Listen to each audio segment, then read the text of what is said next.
더글로리에서도 나오지 않았나요? 도대체 뭘 믿고 이런 위험한 짓을 하냐 이 말입니다. 정신이 나간 행동이에요. 도박이죠, 도박.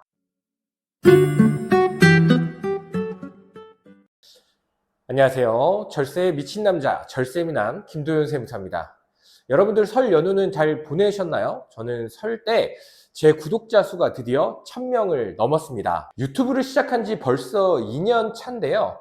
앞으로 더 열심히 해서 1000명을 넘어서 2000명, 3000명, 10,000명을 넘길 수 있도록 꾸준히 하도록 하겠습니다. 오늘은 또 어떤 정신 나간 사람이 있는지 같이 한번 살펴보도록 하겠습니다. 오피스텔을 주거용으로 사용 후 바로 양도하여 1세대 1주택 비과세를 적용받지 못한 사례.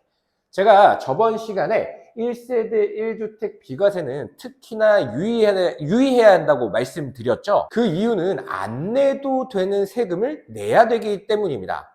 이번 사례에서도 보면요, 원래는 이게 정확하게 1세대 1주택 비과세 특례를 적용을 받았다면 세금을 한 푼도 안 내도 되는 사건이었는데요. 이분이 또 실수를 해가지고 얼마를 내셨죠? 1억 1,300만 원을 냈습니다.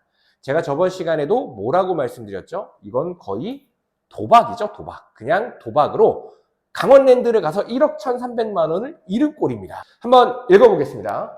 홍길동 씨는 18년 2월 오피스텔을 4억 원에 취득을 하여 업무용으로 사용하다가 2023년 2월부터 주거용으로 사용한 후 1년 뒤인 2024년 2월 달에 해당 오피스텔을 8억 원에 양도를 했다. 오피스텔 외에 다른 주택이 없는 홍길동 씨는 양도 시점에 오피스텔을 주거용으로 사용하였으므로 1세대 1주택 비과세를 적용하여 신고하였으나 주거용으로 사용한 날로부터 2년이 지나기 전에 양도하여 비과세를 적용받지 못했다. 너무나도 안타까운 사건이죠. 이건 정말 정신이 나간 행동이에요. 왜냐하면 본인이 이제 업무용으로 사용한 건 알고는 있었겠죠. 그렇죠? 그리고 나서 이제 주거용으로 사용을 한 거예요. 그런데 이제 양도를 할 때쯤에 당연히 세무사님을 찾아갔었어야 됐는데 본인 스스로 판단을 한 거죠. 아, 이 업무용으로 쓴 것도 주택으로 쓴 것처럼 하면 비과세를 받을 수 있지 않을까? 혼자 이렇게 착각을 해서 양도를 했더니 그 결과는 어떻게 됐죠? 1억 1,300만 원의 생돈이 날아가게 된 겁니다. 우리가 1세대 1주택 비과세 특례를 적용받기 위한 요건이 뭐죠? 1주택을 보유를 해야 되고요. 2년 보유를 해야 됩니다. 우리가 원래는 그 조정지역 대상에서는 2년 보유도 했어야 됐고 2년 거주도 했어야 됐지만 조정지역 대상이 대부분 해제가 되었죠. 그래서 2년 보유 요건만 있으면 되는데요. 18년도에 취득하고 나서 이때까지는 업무용으로 쓴 겁니다. 그리고 나서 이때부터 주거용으로 쓴 건데요. 여러분들 한번 생각해 보세요.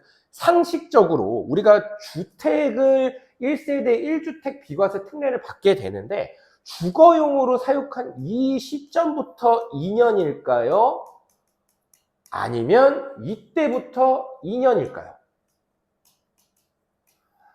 제가 판단하기에는 정상적인 사고를 하신 분들이라면 당연히 이때부터라고 판단을 할 겁니다. 당연한 거예요. 이게 주택이 아닌 건물을 주거용으로 사용한 경우에는 사실상 주거용으로 사용한 날로부터 주택 보유기간을 계산해야 된다는 건 당연한 이치겠죠. 그쵸? 그래서 홍길동 씨는 해당 오피스텔을 주거용으로 사용한 날로부터 2년이 지나기 전에 보유요건을 충족하지 못했습니다. 그 전에 양도를 했기 때문에요. 그러면 이거 어떻게 걸린 걸까요? 분명히 세무조사 들어갔을 겁니다. 오피스텔이라고 하는 거는 딱 주거로 보기는 힘들죠. 그래서 이거를 양도를 했을 때 다른 주택 없이 1세대 1주택 비과세 특례를 적용을 해서 신고를 했다라고 하면 국세청에서는 당연히 이상하게 볼 수밖에 없어요. 그래서 아마 이 홍길동 씨한테 증빙 자료를 요청을 했을 겁니다.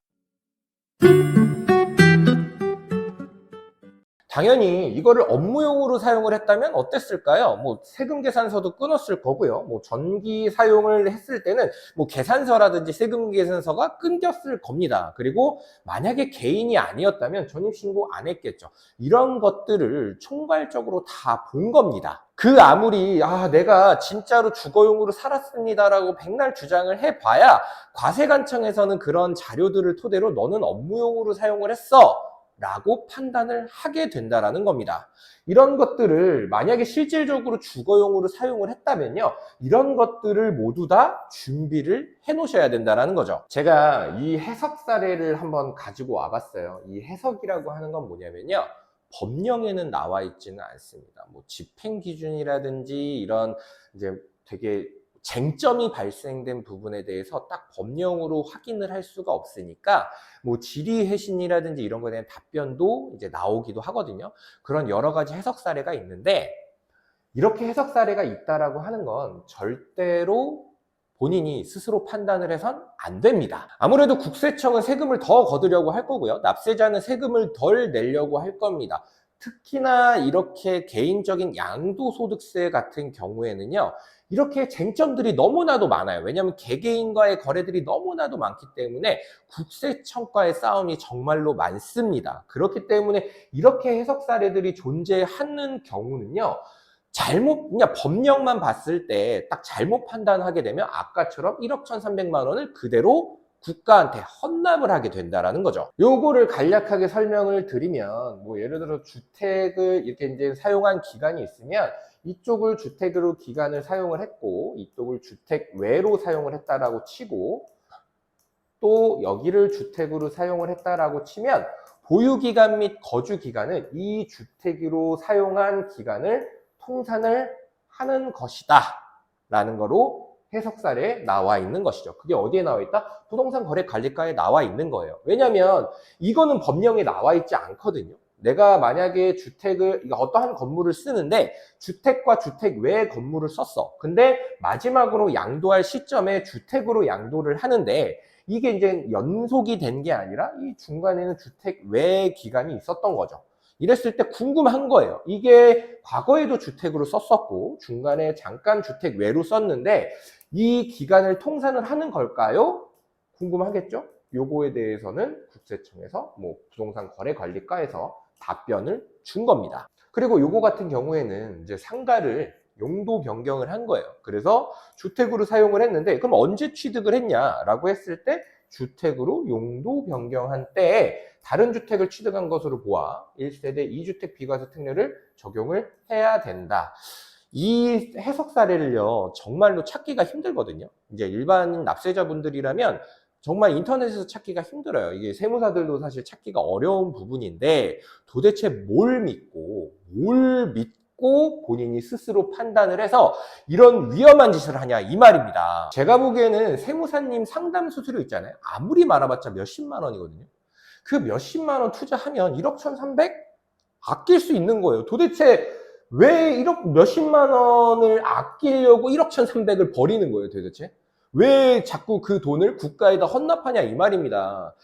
집을 양도를 할 때는요, 세무사님에 대한 수수료 절대 아끼지 마세요. 우리 더글로리에서도 나오지 않았나요? 하도영 씨가 그 박연진 씨한테 있어요.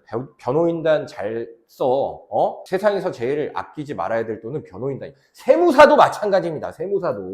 세무사 수수료 아끼지 마세요. 괜히 몇십만 원 아끼려다가 수억 날리지 마시고 그냥 몇십만 원 주고 안전하게 세무사님한테 상담을 받으시길 바라겠습니다. 제 영상 꾸준히 보시면요, 그래도 양도소득, 이제 본인이 이제 주택이라든지 이런 것들을 양도를 할 때 그래도 실수를 줄일 수 있으니까 제 영상 구독해 주시고 그 다음에 좋아요 설정해 주시면요, 여러분들 재산 지킬 수 있습니다. 아시겠죠? 다음 주에도 어떤 정신 나간 분들이 있는지 제가 소개시켜 드리도록 하겠습니다. 대한민국의 양도소득세에 대해서 실수하는 날이 없는 그날까지 절세미남 김도현 세무사는 계속하도록 하겠습니다. 감사합니다. 좋아요, 구독 한 번씩만 눌러주세요.